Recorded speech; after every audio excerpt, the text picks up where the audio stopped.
Hello friends, Gayatri క్రియేషన్కు స్వాగతం. ఈరోజు మనం కొత్త అల్లుడి పాటలు అనే కథ గురించి చెప్పుకోబోతున్నాం. దీన్ని రచించిన వారు మాచిరాజు కామేశ్వరరావు గారు. కొత్త అల్లుడు కోటిలింగం పెళ్ళైన 3 నెలల్లో 5-6 సార్లు రావడం తలనొప్పిగా తయారైంది గౌరమ్మకు. పెళ్ళైన కొత్తలో దసరా పండుగకు వచ్చిన అల్లుడు గారెలు అద్భుతంగా ఉన్నాయి అత్త, బూరెలు అమోఘమనుకో అంటూ భోజనం చేస్తూ పొగిడినప్పుడు పొంగిపోయింది ఆమె. నీ అల్లుడికి అరిసెలంటే ప్రాణమమ్మా. ఏడాది క్రితం వాళ్ళ బామ్మ పోయేంత వరకు ఎప్పుడూ ఆయన కోసం డబ్బా నిండా అరిసెలు చేసి ఉంచేదట. ప్రతిరోజు కునుకు తీసే ముందు 4 అరిసెలు నమిలి మింగనిదే నిద్ర పట్టదు నీ అల్లుడికి అన్నది కూతురు కోమలి. ఏం చేస్తానే తల్లి, అన్నీ చేయడం వచ్చు కానీ అరిసెలు చేయడం నాకు చేత కాదు కదా, వాటి కోసం ఆ సుబ్బమ్మ మీద ఆధారపడాలి అంటూ బాధపడింది గౌరమ్మ. కూతురు అల్లుడు వెళ్లే రోజు పెద్ద డబ్బా నిండా సుబ్బమ్మ చేత అరిసెలు చేయించి వాళ్ళు ఎక్కిన బాడుగ బండిలో పెట్టింది గౌరమ్మ. 6 పదుల అరిసెల్ని వారం తిరగకుండానే తినేశాడు కోటిలింగం. ఆ తర్వాత 3 రోజులాగి తన పుట్టింటికి ప్రయాణానికి బండి మాట్లాడుకొచ్చిన భర్తతో కోమలి, 10 రోజుల కిందటే కదా దసరాకు వెళ్ళి వచ్చాం, ఇప్పుడే మళ్ళీ వెళ్ళడం ఎందుకు అన్నది ఎంతో ఆశ్చర్యంగా. అట్టే మాట్లాడకు, ఈరోజు ఆశ్వయుజ పున్నమి, సుబ్బమ్మ గారితో అరిసెలు చేయించుకొని తినాలి అంటూ హడావుడి చేశాడు కోటిలింగం.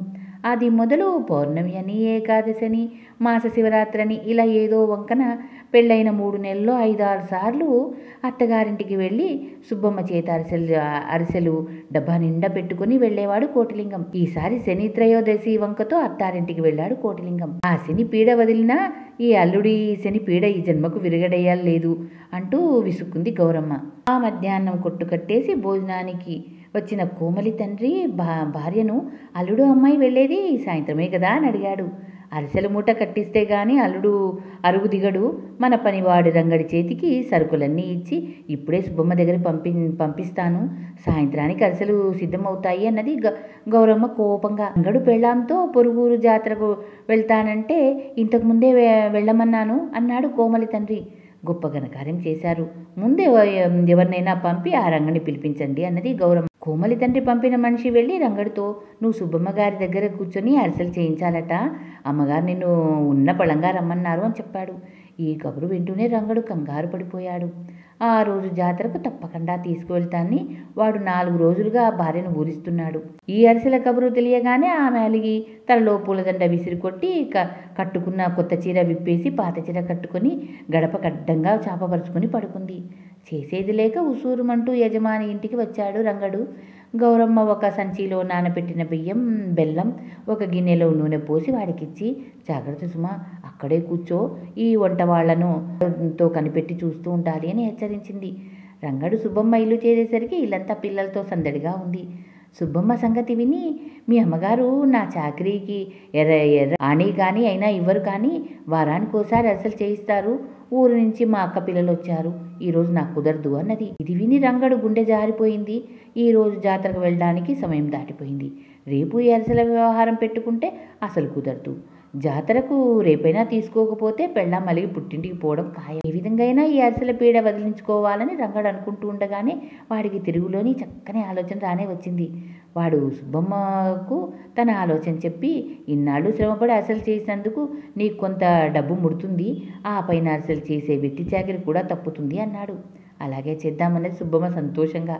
ఆ రోజు అరిసెలు తయారు కావని రంగడి ద్వారా వింటూనే కోటిలింగం ప్రయాణం వాయిదా వేసుకున్నాడు. ఆ సాయంత్రం పెరట్లోని బావి పక్కన ఉన్న మావి చెట్టు కింద కూర్చొని ఉన్న కోటిలింగంతో రంగడు, చిన్నయ్య గారు, సుబ్బమ్మ మనకైతే అరిసెలు రేపు కానీ చేయనన్నది, కానీ అక్క పిల్లలకు మాత్రం ఎలాంటి అరిసెలు చేసి పెట్టిందనుకున్నారు, వాళ్ళు తింటుంటే నాకే నూరూరిపోయింది, కరకరమనే చప్పుడు నేతిలో వేయించిందేమో, తేనె రంగుతో గమగమలాడుతున్నాయి అన్నాడు.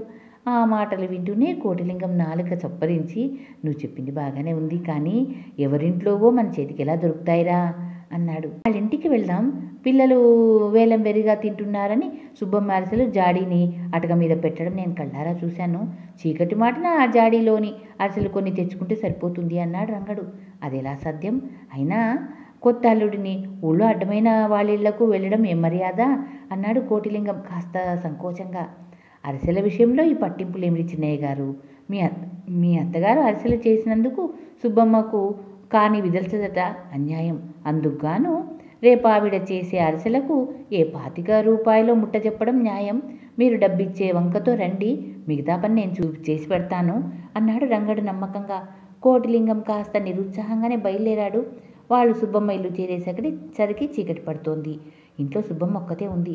ఇలా వచ్చారేం బాబు, అరిసెలు రేపు చేసిస్తానగా అన్నది సుబ్బమ్మ కోటిలింగాన్ని చూస్తూనే.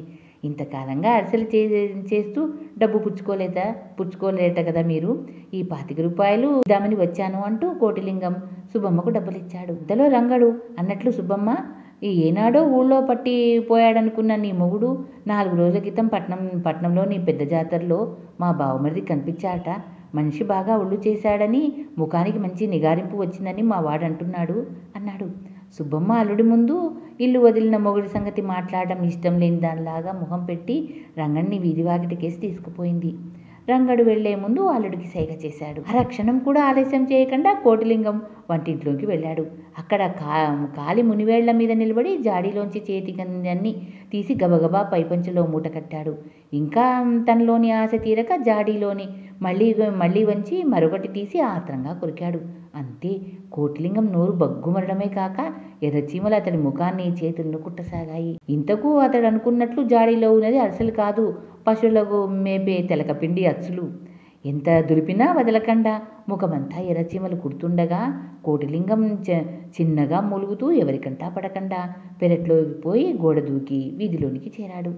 అతడి కోసమే ఎదురు చూస్తున్న వాడిలా రంగడు కోటిలింగాన్ని సమీపించి, ఏం జరిగింది చిన్నయ్య గారు? సుబ్బమ్మకు మాట మాత్రమే చెప్పకుండా ఇలా గోడ గింతి రావటం ఏ మర్యాద అనుకుంటుంది అన్నాడు కోప్పడుతున్నట్లు. కోటిలింగం చిన్నగా, అంత పెద్దగా మాట్లాడకురా రంగడు, ఇల్లు చేరాక జరిగిందేమిటో చెప్తాను. అయితే ఈ రహస్యాన్ని కడుపులోనే దాచుకోవాలి. సరే, ముందు ఈ 10 రూపాయలు ఉంచుకో అంటూ రంగడికి డబ్బులిచ్చాడు. కోటిలింగం అరగంట తర్వాత ఇంటికి వస్తూనే గౌరమ్మతో, అత్తా, ఈ మధ్య నాకు నూనె వస్తువులు, ఆ మాటకొస్తే నేతితో చేసిన పిండి వంటలు కూడా పడ్డం లేదు. పొద్దున తిన్న గారెల వల్ల పైత్యం చేసి ముఖం మీద దద్దుర్లు వచ్చాయి. ఇక ఈ జన్మలో అరిసెల మాట తలుచుకునేకూడదని ఒట్టేసుకున్నాను. వచ్చిన మర్నాడే వెళ్ళిపోతున్నానని ఏమీ బాధపడకు. తెల్లవారుతూనే నేను మీ అమ్మాయిని బయలుదేరి మా ఊరు వెళ్ళిపోతున్నాం అన్నాడు. అల్లుడి మాటలు రంగడితో పాటు గౌరమ్మ కూడా చాలా సంతోషం కలిగించాయి. ఇది అండి కొత్తల్లుడి పాటలు. ధన్యవాదాలు.